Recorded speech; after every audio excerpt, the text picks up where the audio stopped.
Over the next couple of months, 9 on your side, we'll be looking at where we are 1 year into the pandemic. We'll be profiling the state of life, how things have changed, and what changes may come. People in farming are still trying to make business work with low margins and high input costs. The coronavirus is adding to these existing struggles. WNCT's Ariana Kraft shares one farmer's personal experience with COVID-19. The foundation of Eastern North Carolina is built on farming and agriculture, and we've seen the toll COVID-19 has taken on the industry. But farmers are still planting seeds in the ground. I wanted to find out what the future of farming holds as we continue to fight through the pandemic. I'm a third-generation farmer. Larry Boyd has never worked another job in his life. Not even COVID changed that. We farm about 6,500 acres of row crops, corn and soybeans, wheat and oats. But the coronavirus did change the way other people live life. I heard people saying in the middle of 2020, they can't wait for this year to be over. Well, I didn't say that. But come back December, I said, I am so tired of 2020. I'm looking forward to 2021. But the start of the new year was harder than Larry expected. On New Year's Eve 2021, I was diagnosed with the COVID.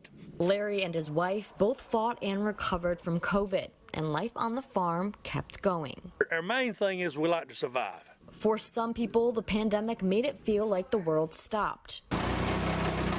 But not for Larry. Really, the actual day-to-day operations on my farm is not really changed that much. But business around him and his farm was much different. They're surrounding industries and supporting industries that service the farmers. Those were the ones that probably saw more restrictions. There's lots of secondary effects, as we all know. Farming didn't stop then, and it won't stop now. Larry says the state of farming is in good standing and shares what has had a bigger impact on the industry than COVID. The technology is the new way of farming. Now, 1.5% of the people do what used to take over 50% to do. With technology, that number is going to keep getting smaller. The pandemic still built barriers. A normal year, you would not be doing this interview with me today. Because today, I'd be in Louisville, Kentucky at the National Farm Machinery Show.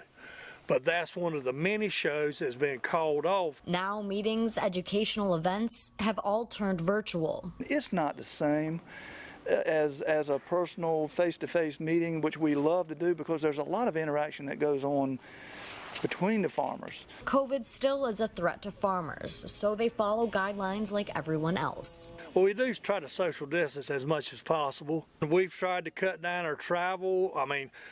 Don't be out in public any more than necessary. As the world keeps navigating through the pandemic, Larry Boyd is hopeful that people will realize where and who their food comes from, because that's one thing that will never change. Every time you sit down to eat a meal, you need to remember to thank a farmer. And while the future of farming is never certain, farmers tell me no matter what's going on in the world, farming is a livelihood. In Pinetown, Ariana Kraft, 9 on your side. As part of our series of stories on different parts of Eastern North Carolina a year after the pandemic, 9 on your side is including a podcast for each story. Our Ariana Kraft breaks down her conversation with farmer Larry Boyd and his personal experience with the pandemic. To watch the full episode, just head to our website, WNCT.com.